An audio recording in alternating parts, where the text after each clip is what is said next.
प्यार नाल आखो जी वाहिगुरू जी का खालसा वाहिगुरू जी की फतेह। ਆਪਾਂ ਧੰਨ ਗੁਰੂ ਰਾਮਦਾਸ ਸਾਹਿਬ ਸੱਚੇ ਪਾਤਸ਼ਾਹ ਦਾ ਇੱਕ ਮੁਬਾਰਕ ਬਚਨ ਪਿਛਲੇ ਦਿਨਾਂ ਤੋਂ ਉਚਾਰਦੇ ਆ ਰਹੇ ਹਾਂ।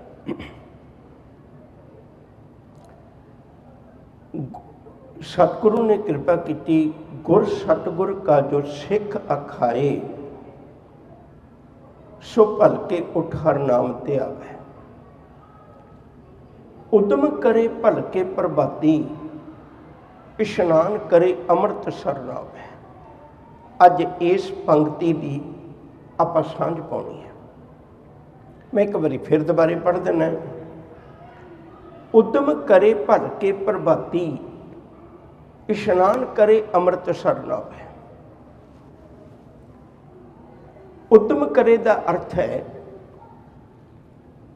धर्म कमाना कोई आलसियों का काम नहीं है। हालांकि तुसीं हैरान होवोगे, बहुत बारी असीं धर्मी लोगों को आलसी ही समझते हैं, पर धर्म कमाना आलसियों का काम नहीं, उद्यमी लोगों का काम है। क्योंकि ये बड़ा बड़ा एक पहरा देना पैंदा जीवन के उत्ते। बहुत वड्डी एक घालना घालनी पैंदी है। मन नूं मैदान करना पैंदा, टोए टिब्बे लाने पैंदे ने। रुखां दी जिरांद रुखां दे धीरज वर्गा, दरख्तां दे धीरज वर्गा धीरज रखना पैंदा है। दरख्तां नूं लोग बट्टे मारदे ने, पर दरख्त उन्होंने छां भी देंदा है, फल भी देंदा है, साह लैण दी मदद भी करदा, ऑक्सीजन देंदा है। किन्ने पक्ष ने जिहड़ा दरख्त देंदा है। संसार उसदी झोली की पाउंदा, बट्टे पाउंदा है। बड़ा वड्डा एक जिगरा रखना पैंदा मनुख नूं। कई बारी माया दे हल्ले हुंदे ने, पर जीवन अडोल रखना पैंदा, संतोख दा लड़ पकड़ के तुरना पैंदा। उद्यमी लोकां दा काम है धर्म कमाउणा, आलसी लोगों का काम नहीं है। गुरबाणी में इस गल की प्रेरणा भी दी हुई है, बड़ी प्यारी है। उद्यम करेंदियां जियो तो कमावदियां सुख पुंज, ध्याएंदियां तो प्रभु मिल नानक उतरी चिंत। सगल उद्यम में उद्यम भला। उद्यम तो सारे ही चंगे ने। मुबारक असीं अपने कम्मां कारां लई जाने हैं, ये भी उद्यम चंगे ने, पर साहब ने एक श्रेष्ठ उद्यम की गल की है। सगल उद्यम में उद्यम भला, हर का नाम जपो जी सदा, रब्बी भै विच तुरना। बड़ी वड्डी घालना है। मैं एक पुत होवां ते चंगा पुत होवां, मैं एक पति होवां ते चंगा पति होवां, ये धर्मी बंदे का काम है। मैं एक गुआढ़ी होवां ते चंगा गुआढ़ी होवां, मैं एक बाप होवां ते चंगा बाप होवां, जे मैं दादा बना ते चंगा दादा बना। उद्यम करना पेगा। जे मैं एक धी है तो मैं धी बना बीबी भानी वर्गी, जिहड़ी अपने प्यो दे कीते रिश्ते नूं कबूल कर लैंदी है। जिस दिन गुरु अमरदास जी ने रिश्ता किया सी, याद रखियो जे उस दिन ना गुरु रामदास जी कोल घर है, ना कोई भैन भरा, ना माता पिता, ना कोई कारोबार, कुछ भी नहीं, पर बीबी भानी ने रिश्ता अपने प्यो का किया, कबूल कर लिया। जे धी होवे ते एक बीबी भानी वर्गी, ये उद्यम करना पेगा। जिंदगी दीयां ख्वाहिशां नूं संकोचना पेगा। जे एक मां बन लगी है तो मां बन माता खीवी वर्गी, जिन्हें अपनी धी नूं इहो जी सिक्ख्या दित्ती, वो बासर के गिल्लां गई ते अमृतमई बाणी का शब्द पढ़दियां दुध लिखदियां बाबे अमरदास नूं रब्बी राह ते तोड़ दिता। कुछ ना कुछ करना पेगा। धर्मी का अर्थ ये नहीं निरा भी आप बाणा पा के घूम लीए। मुबारक बाणा वधिया है। जे तू नौ बन लगी है तो नौ बन उही जी बीबी अमरो जी वर्गी, जिहड़ी सहुरे घर जाके ये उलामा नहीं होता भी तुहाडी धी काम नहीं करती, ਬਲਕਿ ਇਹ ਆਉਂਦਾ ਵੀ ਤੁਹਾਡੀ ਧੀ ਨੇ ਸਾਡਾ ਘਰ ਸਵਰਗ ਬਣਾ ਕੇ ਰੱਖ ਦਿੱਤਾ। ਕੰਮ ਵੀ ਕਰਦੀ ਹੈ, ਬਾਣੀ ਵੀ ਪੜ੍ਹਦੀ ਹੈ। ਨੋ ਬਣਨਾ ਤੇ ਇਹੋ ਜਿਹੀ ਬਣ, ਬੜਾ ਉਦਮ ਕਰਨਾ ਪਏਗਾ। ਜੇ ਸੱਸ ਬਣ ਲੱਗੀ ਹੈ ਨਾ ਤੇ ਸੱਸ ਬਣ ਮਾਂ ਗੰਗਾ ਵਰਗੀ। ਜੇ ਦਾਦੀ ਬਣ ਲੱਗੀ ਹੈ ਤੇ ਦਾਦੀ ਬਣ ਮਾਤਾ ਗੁੱਜਰ ਕੌਰ ਵਰਗੀ। ਕਹਿਰ ਢਾ ਲਿਆ ਹਾਕਮਾਂ ਨੇ, ਪਰ ਮਾਂ ਗੁੱਜਰ ਕੌਰ ਦੀ ਗੋਦ ਵਿੱਚ ਏਡੀਆਂ ਅਸੀਸਾਂ, ਸਾਹਿਬਜ਼ਾਦੇ ਸਿਦਕ ਨਾ ਹਾਰੇ। ਧਰਮ ਕਮਾਉਣਾ ਆਲਸੀ ਲੋਕਾਂ ਦਾ ਕੰਮ ਨਹੀਂ ਹੈ, ਉਦਮੀ ਲੋਕਾਂ ਦਾ ਕੰਮ ਹੈ। ਬਲਕਿ ਗੁਰਬਾਣੀ ਵਿੱਚ ਬੜੇ ਪਿਆਰੇ ਬਚਨ ਆਏ ਨੇ, ਮਨ ਮੇਂ ਚਿਤਵੋਂ ਚਿਤਮਨੀ ਉਦਮ ਕਰੋ ਉਠ ਨੀਤ, ਹਰ ਕੀਰਤਨ ਕਾ ਆਹਰੋ ਹਰ ਦੇਹੋ ਨਾਨਕ ਕੇ ਮੀਤ। ਮਾਲਕ ਜੀ ਮੇਰੇ ਤੇ ਕਿਰਪਾ ਕਰ, ਬਖਸ਼ਿਸ਼ ਕਰ, ਮੈਂ ਇੱਕ ਚੰਗਾ ਉਦਮੀ ਬਣ ਸਕਾਂ, ਆਪਣੇ ਜੀਵਨ ਤੇ ਪਹਿਰਾ ਦੇ ਸਕਾਂ, ਮੈਂ ਆਪਣੇ ਆਪ ਨੂੰ ਗੁਰੂ ਦੀ ਬਾਣੀ ਅਨੁਸਾਰ ਜੀਉ ਸਕਾਂ, ਮੇਰੇ ਵਿੱਚੋਂ ਗੁਣ ਹੋਣ। ਇੱਕ ਬੇਨਤੀ ਹੋਰ ਕਰਕੇ ਗੱਲ ਅੱਗੇ ਤੁਰਨਾ। ਅੱਜ ਆਪਣਾ ਸਮਾਂ ਅੱਗੇ ਜਾ ਕੇ ਥੋੜ੍ਹਾ ਜਿਹਾ ਜ਼ਿਆਦਾ ਲੱਗਣਾ, ਬੜੇ ਧਿਆਨ ਨਾਲ ਸੁਣਿਓ। ਅਕਸਰ ਧਰਮ ਦੀ ਦੁਨੀਆ ਵਿੱਚ ਬੰਦੇ ਦਾ ਮਨ ਨਹੀਂ ਲੱਗਦਾ। ਤੁਹਾਨੂੰ ਵੀ ਕੋਈ ਨਹੀਂ ਮਿਲਿਆ ਹੋਏਗਾ ਜਿਹੜਾ ਕਦੇ ਵੀ ਮੈਨੂੰ ਭਾਈ ਸਾਹਿਬ ਜੀ ਕੋਈ ਹੱਲ ਦੱਸੋ, ਨਿੰਦਾ ਕਰਨਾ ਹੈ ਨਾ ਤਾਂ ਮੇਰਾ ਮਨ ਬਿਲਕੁਲ ਨਹੀਂ ਟਿਕਦਾ। ਤੁਹਾਨੂੰ ਕਿਸੇ ਨੇ ਨਹੀਂ ਸਵਾਲ ਪੁੱਛਿਆ ਹੋਣਾ, ਤੁਹਾਨੂੰ ਕਿਸੇ ਨੇ ਨਹੀਂ ਪੁੱਛਿਆ ਹੋਣਾ ਵੀ ਜਦੋਂ ਆਪਾਂ ਡਾਲਰ ਗਿਣਨੇ ਤੇ ਸਾਡਾ ਮਨ ਨਹੀਂ ਲੱਗਦਾ। ਨਹੀਂ ਲੱਗਦਾ, ਬਥੇਰਾ ਲੱਗਦਾ। ਜਦੋਂ ਵਿਕਾਰਾਂ ਦੀਆਂ ਗੱਲਾਂ ਚਿਤਵਣੀਆਂ ਹੋਣ, ਬੈਠ ਕੇ ਗੱਲਾਂ ਕਰਨੀਆਂ ਹੋਣ ਤੇ ਹਜ਼ਾਰਾਂ ਗੱਲਾਂ ਕਰ ਸਕਨੇ, ਪਰ ਸਾਡੀ ਜ਼ਬਾਨ ਨਹੀਂ ਥੱਕਦੀ।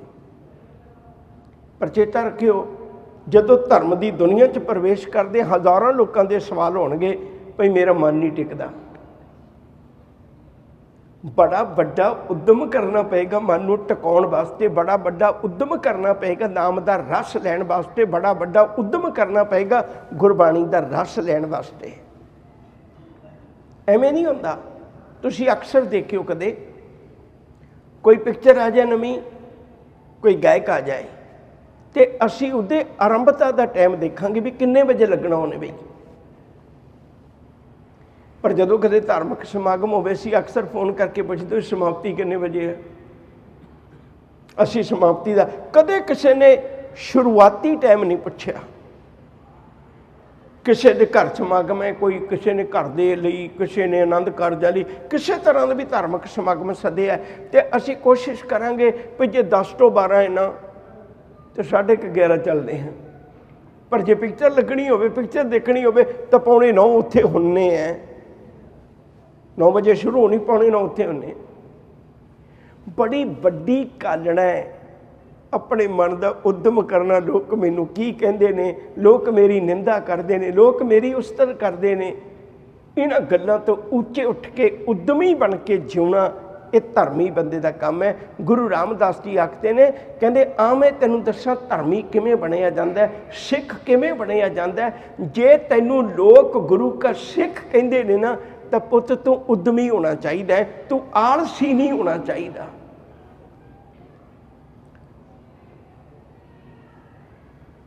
ਬਚਨ ਇੱਕ ਵਾਰੀ ਫਿਰ ਚੇਤੇ ਰੱਖਿਓ ਜੀ, ਉਦਮ ਕਰੇ ਭਲਕੇ ਪ੍ਰਭਾਤੀ।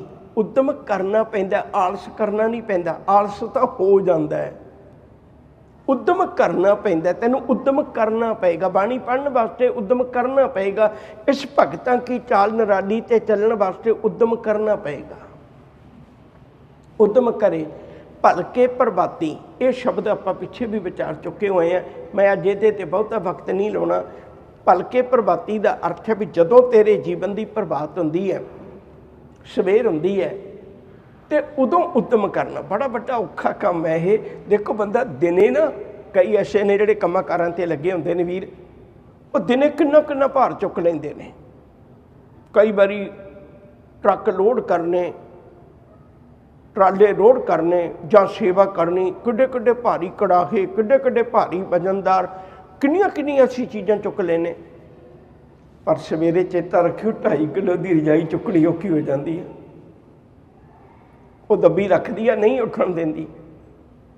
ਕਹਿੰਦੇ ਉਦਮ ਕਰੇ ਭਲਕੇ ਪ੍ਰਭਾਤੀ। ਉਸ ਵੇਲੇ ਜਿਹੜਾ ਉਦਮ ਕਰਕੇ ਉੱਠ ਜਾਂਦਾ ਨਾ, ਧਰਮੀ ਬੰਦੇ ਨੂੰ ਗੁਰੂ ਅਰਜਨ ਪਾਤਸ਼ਾਹ ਨੇ ਸੂਰਾ ਆਖਿਆ ਹੈ। ਜੰਗ ਕੋ ਹਰ ਰੰਗ ਲਾਗੋ ਇਸ ਯੁੱਗ में ਸੋ ਕਹੀਅਤ ਹੈ ਸੂਰਾ। ਆਤਮ ਜਿਣੈ ਉਹਨੇ ਆਪਣੇ ਆਪ ਨੂੰ ਜਿੱਤ ਲਿਆ। ਸਗਲ ਬਸ ਟਾਂਕੈ ਜੰਗ ਕਾ ਸਤਿਗੁਰ ਪੂਰਾ। ਅੱਗੇ ਗੱਲ ਹੋ ਰਹੀ ਹੈ। ਭਲਕੇ ਪ੍ਰਭਾਤੀ ਇਸ਼ਨਾਨ ਕਰੇ। ਮੈਂ ਇਸ ਗੱਲ ਨੂੰ ਸਮਝ ਲੈਣਾ। ਗੁਰਮਤਿ ਨੇ ਜਿੱਥੇ ਆਲਸ ਦੇ ਤਿਆਗਣ ਦੀ ਗੱਲ ਕੀਤੀ ਹੈ, ਕਿਉਂਕਿ ਸਿੱਖ ਰੱਬੀ ਰਜ਼ਾ ਵਿੱਚ ਤੁਰਦਾ ਹੈ। ਯਾਦ ਰੱਖਿਓ, ਮੈਨੂੰ ਮਾਫ ਕਰਿਓ, ਕੇਸ ਰੱਖਣੇ ਕੇਵਲ ਗੁਰੂ ਦਾ ਹੁਕਮ ਨਹੀਂ ਹੈ, ਇਹ ਰੱਬੀ ਹੁਕਮ ਹੈ। ਉਹਨੇ ਰੱਬੀ ਭਾਣੇ ਵਿੱਚ ਜਿਉਣਾ ਹੈ ਤੇ ਉਹਦੇ ਲਈ ਬਹੁਤ ਵੱਡੀ ਜ਼ਰੂਰਤ ਹੈ ਇਸ਼ਨਾਨ ਕਰੇ।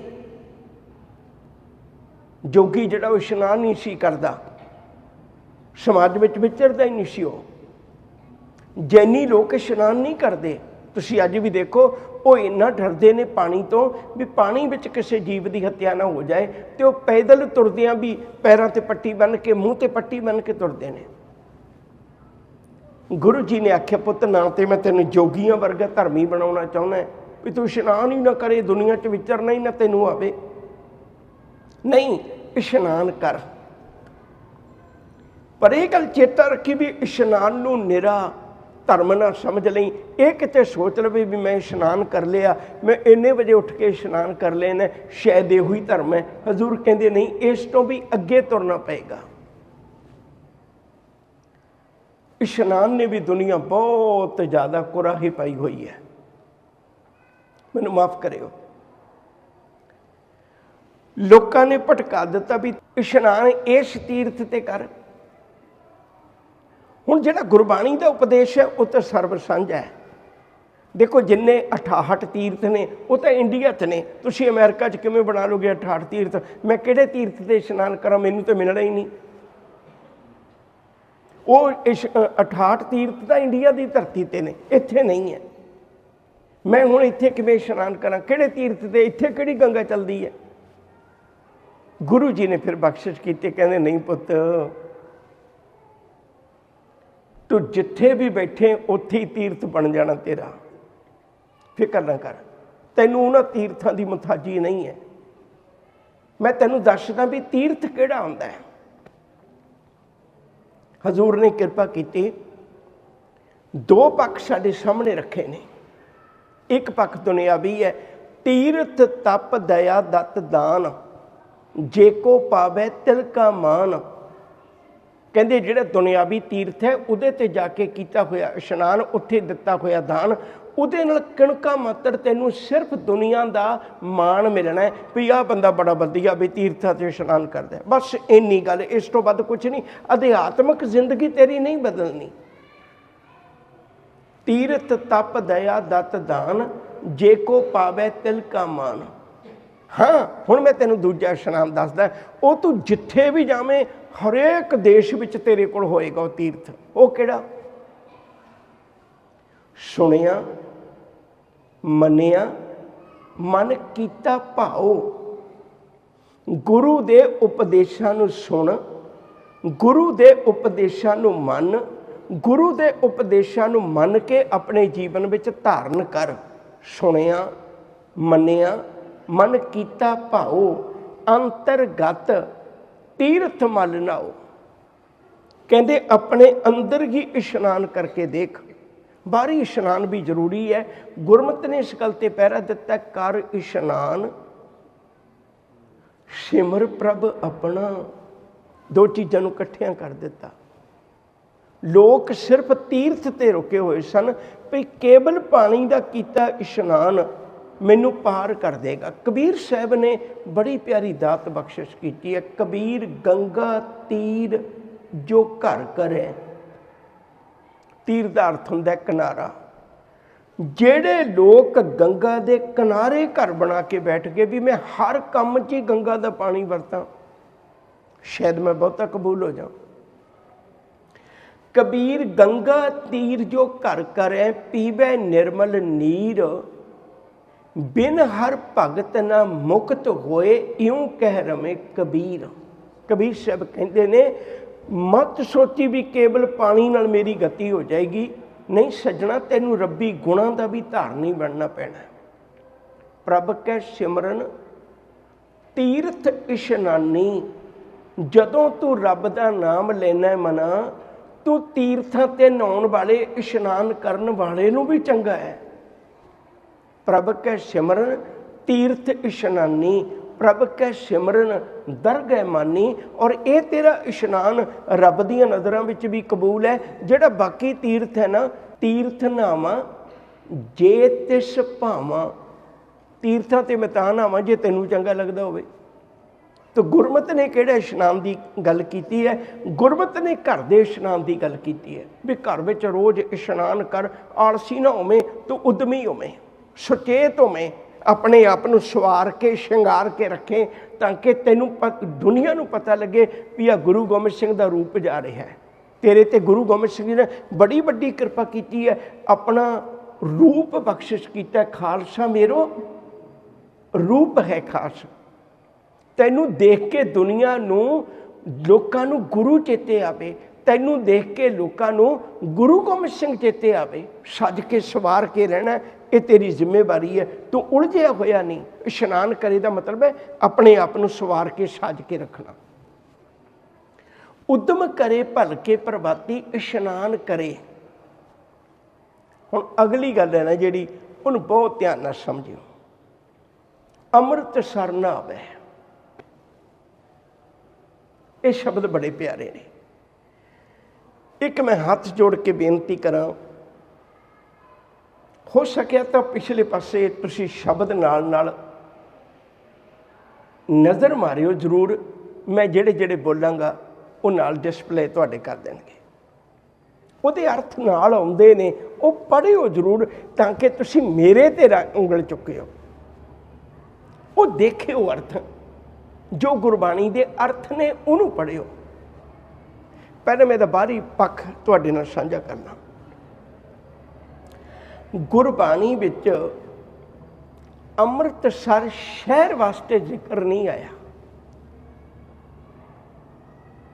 मैं पंक्तियां पढ़दा तो तुसी नाल नाल दर्शन करने की कोशिश करियो।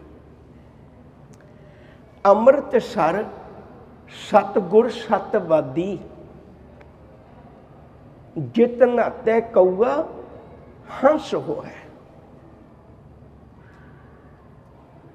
तुसी आप देखो अर्थ। अमृतसर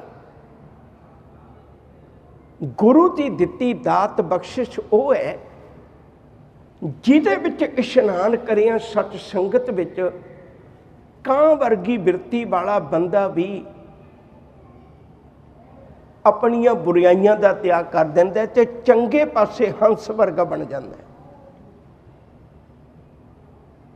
अगली गल करिए, सतगुर अमृत है साचा, सतगुर अमृत सर है साचा। कहते सतगुरु तो मेरा सतगुरु है ना, जिहड़ा सतगुरु अमृतसर है, जिहदे विच मैं अपने जीवन की मैल उतार लेना, मेरा सतगुरु अमृतसर है। एक शब्द तुहानूं बहुत याद होएगा, हुणे भी पढ़े असी, डिठे सभे थाम नहीं तुद जिहा। मैं नहीं कहता भी भावना नाल तुसी चेते विच गुरु रामदास का नगर लियाउंदे, मुबारक, मैनूं इस गल नाल कोई इतराज़ नहीं। पर जो अर्थ बनते ने, हे राम दे दासां दा शहर, राम दे दासां दा शहर। हुण इत्थे आपां देखने इन्हां मुल्कां दे विच कई बारी राजनीतिक तौर ते पाबंदियां लग गईयां भी वो लोग इंडिया नहीं जा सकते, पर इत्थे भी वो गुरु के दर्शन करके अमृतसर वर्गा इशनान कर सकते हैं गुरु चरणों में जुड़ के जदों मर्जी। बसदी सगन अपा डिठे सभे थाम नहीं तुद जिहा, बद्धो पुरख विधाते तां तू सोया। बसदी सगन अपार अनूप रामदासपुर, हर हाँ नानक कसमल जाहे नहाया रामदास सर। रामदास सर का अर्थ है हे राम दे दासां दा शहर, सतसंगत भाव। अगली गल करा, ਹੁਣ ਆਪਾਂ ਅਰਦਾਸ ਵਿੱਚ ਤਾਂ ਰੋਜ਼ ਪੜ੍ਹਨੇ ਆ,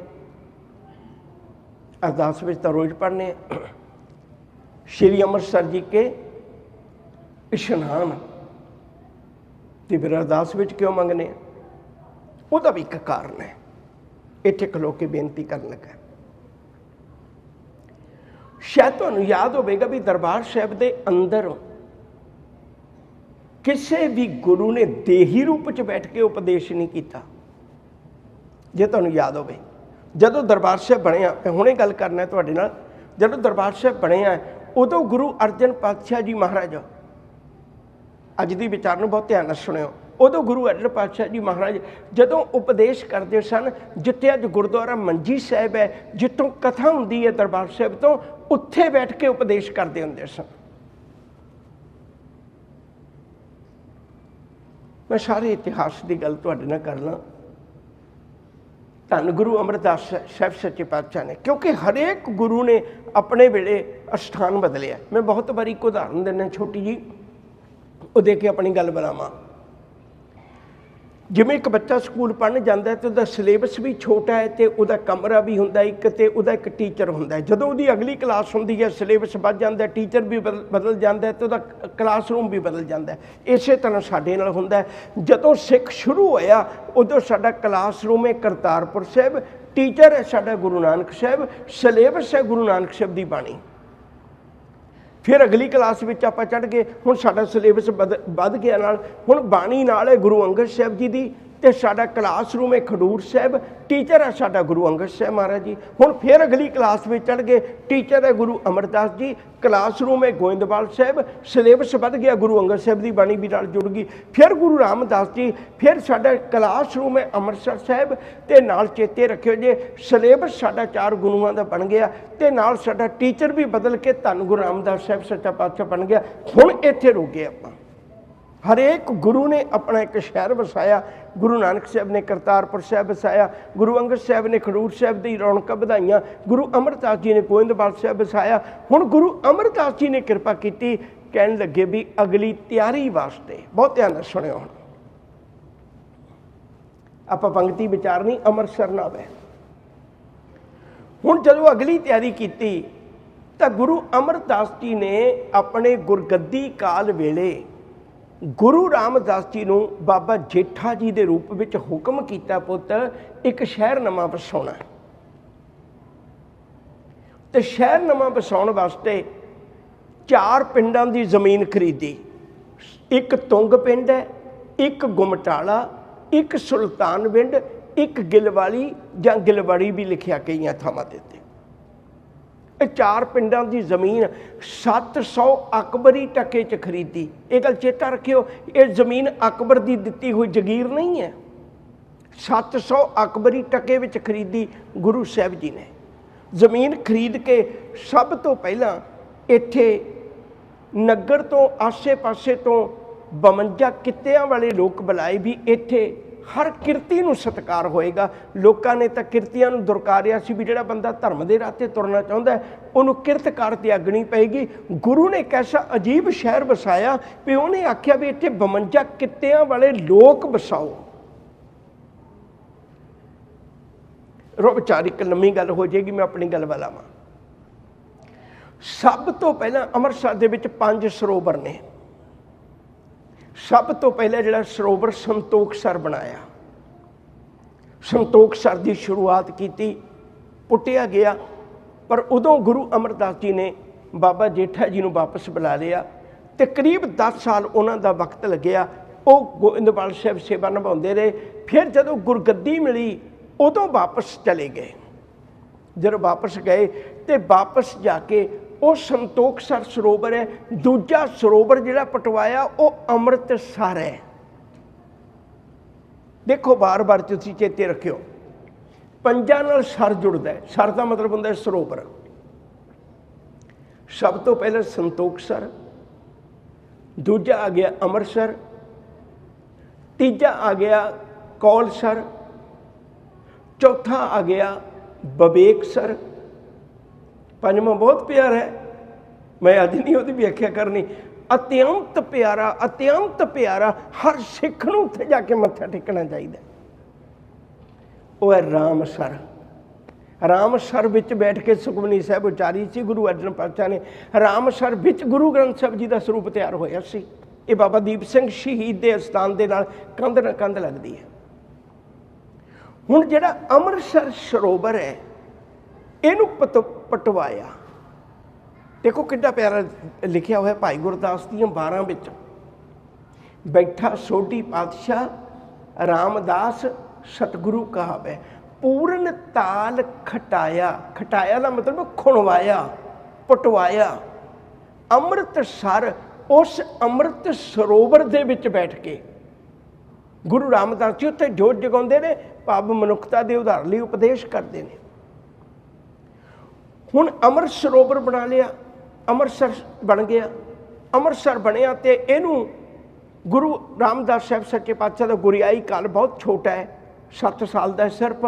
ਉਹਨਾਂ ਦੇ ਜੋਤੀ ਜੋਤ ਸਮਾਉਣ ਤੋਂ ਬਾਅਦ ਵਿੱਚ ਗੁਰੂ ਅਰਜਨ ਪਾਤਸ਼ਾਹ ਜੀ ਨੇ ਸੰਤੋਖਸਰ ਵੀ ਪੱਕਾ ਕਰਵਾਇਆ, ਅੰਮ੍ਰਿਤਸਰ ਵੀ ਪੱਕਾ ਕਰਵਾਇਆ, ਇਹ ਅੰਮ੍ਰਿਤਸਰ ਸਰੋਵਰ ਵੀ ਪੱਕਾ ਕਰਵਾਇਆ। ਹੁਣ ਇਹਦੀ ਖੂਬੀ ਵੱਧ ਗਈ। ਸਰੋਵਰ 5 ਨੇ ਪਰ 5 ਚੋਂ ਇੱਕ ਦੀ ਖੂਬੀ ਵੱਧ ਗਈ। ਕਿਉਂ ਵੱਧ ਗਈ? ਕਿਉਂਕਿ ਇਹਦੇ ਵਿੱਚ ਦਰਬਾਰ ਸਾਹਿਬ ਹੈ। ਚਾਰੇ ਸਰੋਵਰਾਂ ਵਿੱਚ ਹੋਰ ਕੁਛ ਨਹੀਂ ਹੈ। ਸੰਤੋਖਸਰ ਦੇ ਵਿੱਚ ਵਿਚਾਲੇ ਕੁਛ ਨਹੀਂ, ਇਕੱਲਾ ਸਰੋਵਰ ਹੈ। ਵਿਵੇਕਸਰ ਦੇ ਵਿੱਚ ਕੁਛ ਨਹੀਂ, ਇਕੱਲਾ ਸਰੋਵਰ ਹੈ। ਕੌਲਸਰ ਦੇ ਵਿੱਚ ਕੁਛ ਨਹੀਂ, ਇਕੱਲਾ ਸਰੋਵਰ ਹੈ। ਰਾਮਸਰ ਦੇ ਵਿੱਚ ਕੁਛ ਨਹੀਂ, ਇਕੱਲਾ ਸਰੋਵਰ ਹੈ। ਪਰ ਜਿਹੜਾ ਅੰਮ੍ਰਿਤਸਰ ਹੈ ਉਹਦੇ ਵਿੱਚ ਦਰਬਾਰ ਸਾਹਿਬ ਹੈ। ਇਸ ਲਈ ਇਸ ਸਰੋਵਰ ਦੀ ਮਹਾਨਤਾ ਵੱਧ ਗਈ। ਇੱਕ ਮਹਾਨਤਾ ਹੋਰ ਵੱਧ ਗਈ ਵੀ ਇਕੱਲਾ ਦਰਬਾਰ ਸਾਹਿਬ ਹੀ ਨਹੀਂ ਹੈ, ਇਹਦੇ ਵਿੱਚ ਇੱਕ ਖੂਬੀ ਹੋਰ ਵੱਧ ਗਈ ਵੀ ਇੱਥੇ ਗੁਰੂ ਗ੍ਰੰਥ ਸਾਹਿਬ ਦਾ ਪ੍ਰਕਾਸ਼ ਹੋ ਗਿਆ। ਹੁਣ 2 ਮਹਾਨਤਾ ਬਣ ਗਈਆਂ। ਬਾਕੀ ਸਰੋਵਰਾਂ ਨੂੰ ਅਸੀਂ ਭੁੱਲ ਗਏ। ਅੰਮ੍ਰਿਤਸਰ ਸਰੋਵਰ ਮਕਬੂਲ ਹੋ ਗਿਆ, ਸਿੱਖ ਸੰਗਤਾਂ ਦੀਆਂ ਨਜ਼ਰਾਂ ਵਿੱਚ ਆ ਗਿਆ। ਭਾਈ ਕਾਹਨ ਸਿੰਘ ਨਾਭਾ ਨੇ ਲਿਖਿਆ, ਕਹਿੰਦੇ ਪਹਿਲਾ ਨਾਂ ਇਹਦਾ ਰੱਖਿਆ ਗਿਆ ਗੁਰੂ ਕਾ ਚੱਕ, ਫਿਰ ਇਹਦਾ ਨਾਂ ਗੁਰੂ ਅਰਜਨ ਪਾਤਸ਼ਾਹ ਜੀ ਦੇ ਵੇਲੇ ਪਿਆ ਰਾਮਦਾਸਪੁਰਾ। ਫਿਰ ਜਦੋਂ ਇਵੇਂ ਅੰਮ੍ਰਿਤਸਰ ਬਣਿਆ, ਉਹਦੇ ਵਿੱਚ ਦਰਬਾਰ ਸਾਹਿਬ ਬਣਿਆ, ਉਹਦੇ ਵਿੱਚ ਗੁਰੂ ਗ੍ਰੰਥ ਸਾਹਿਬ ਪ੍ਰਕਾਸ਼ ਹੋਇਆ ਤੇ ਇਹਦਾ ਨਾਂ ਪੈ ਗਿਆ ਅੰਮ੍ਰਿਤਸਰ। ਤੇ ਹੌਲੀ ਹੌਲੀ ਉਹ ਸ਼ਹਿਰ ਦਾ ਨਾਂ ਅੰਮ੍ਰਿਤਸਰ ਪੈ ਗਿਆ। ਸਨੇ ਸਨੇ ਸ਼ਬਦ ਵਰਤਿਆ ਭਾਈ ਕਾਹਨ ਸਿੰਘ ਨਾਭਾ ਨੇ। ਸਨੇ ਸਨੇ ਦਾ ਮਤਲਬ ਹੁੰਦਾ ਹੌਲੀ ਹੌਲੀ।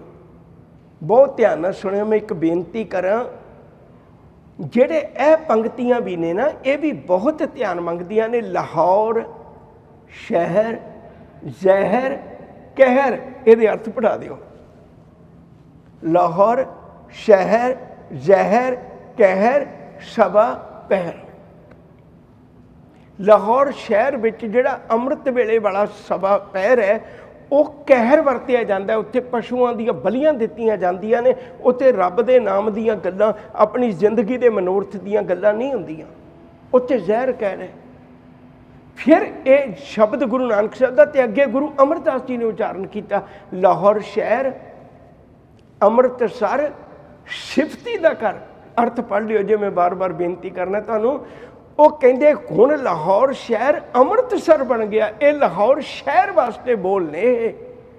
ਹੁਣ ਲਾਹੌਰ ਸ਼ਹਿਰ ਅੰਮ੍ਰਿਤਸਰ ਬਣ ਗਿਆ, ਜਿੱਥੇ ਗੁਰੂ ਰਾਮਦਾਸ ਸਾਹਿਬ ਸੱਚੇ ਪਾਤਸ਼ਾਹ ਦਾ ਪ੍ਰਕਾਸ਼ ਹੋਇਆ ਤੇ ਉਹ ਸਿਫਤੀ ਦਾ ਘਰ ਬਣ ਗਿਆ। ਹੁਣ ਉੱਥੇ ਰੱਬ ਦੀਆਂ ਸਿਫਤ ਸਲਾਹਾਂ ਹੁੰਦੀਆਂ ਨੇ। ਮੈਂ ਬੇਨਤੀ ਕਰ ਰਿਹਾ ਸਾਂ ਪਿਆਰ ਵਾਲਿਓ, ਹਜ਼ੂਰ ਨੇ ਕਿੱਡੀ ਵੱਡੀ ਦਾਤ ਸਾਨੂੰ ਬਖਸ਼ਿਸ਼ ਕੀਤੀ। ਕਹਿਣ ਲੱਗੇ, ਪੁੱਤ ਵੇ ਤੂੰ ਇੱਕ ਉਦਮੀ ਬਣ, ਕਾਇਆ ਅੰਦਰ ਅੰਮ੍ਰਿਤਸਰ ਸਾਚਾ। ਤੇਰੀ ਕਾਇਆ ਦੇ ਅੰਦਰ ਵੀ ਅੰਮ੍ਰਿਤਸਰ ਹੈ। ਬਾਹਰੀ ਤੌਰ ਤੇ ਇਸ਼ਨਾਨ ਕਰ, ਅੰਦਰੋਂ ਗੁਰਬਾਣੀ ਦਾ ਇਸ਼ਨਾਨ ਕਰ, ਤਾਂ ਕਿ ਤੂੰ ਅੰਦਰਲੇ ਅੰਮ੍ਰਿਤਸਰ ਤੇ ਨਹਾ ਸਕੇ। ਉਦਮ ਕਰੇ ਭਲਕੇ ਪ੍ਰਭਾਤੀ, ਇਸ਼ਨਾਨ ਕਰੇ ਦੁਨਿਆਵੀ ਤੌਰ ਤੇ। ਅੰਮ੍ਰਿਤਸਰ ਨਹਾਵੇ, ਤੂੰ ਗੁਰਬਾਣੀ ਦਾ ਇਸ਼ਨਾਨ ਵੀ ਕਰਨਾ। ਕਿਤੇ ਉਹਦੇ ਪੱਖੋਂ ਨਾ ਬਾਹਰੀ ਤੌਰ ਤੇ ਨਾ ਕਿਤੇ ਸੋਚ ਲਵੀਂ ਵੀ ਮੈਂ ਇਸ਼ਨਾਨ ਕਰ ਲਿਆ ਤੇ ਹੁਣ ਮੈਂ ਧਰਮੀ ਬਣ ਗਿਆ। ਗੁਰੂ ਜੀ ਕਬੂਲ ਨਹੀਂ ਕਰਦੇ। ਸਤਿਗੁਰੂ ਦਾ ਬਚਨ ਬੜਾ ਪਿਆਰਾ ਹੈ, ਸੁੱਚੇ ਇਹਨਾਂ ਆਖੀਆਂ ਬਹਿਨ ਜੇ ਪਿੰਡਾ ਧੋਏ, ਸੁੱਚੇ ਸੇਈ ਨਾਨਕਾ ਜਿਨ ਮਨ ਬਸਿਆ ਸੋਏ। ਹਜ਼ੂਰ ਨੇ ਦੋਵੇਂ ਗੱਲਾਂ ਬਰਾਬਰ ਕਰ ਦਿੱਤੀਆਂ। ਪੁੱਤ ਮੈਂ ਚਾਹੁੰਦਾ ਤੂੰ ਬਾਹਰੀ ਤੌਰ ਤੇ ਵੀ ਇਸ਼ਨਾਨ ਕਰੇ, ਤੂੰ ਅੰਦਰਲੇ ਅੰਮ੍ਰਿਤਸਰ ਤੇ ਵੀ ਇਸ਼ਨਾਨ ਕਰੇ, ਗੁਰਬਾਣੀ ਦੇ ਵਿੱਚ ਵੀ ਇਸ਼ਨਾਨ ਕਰੇ।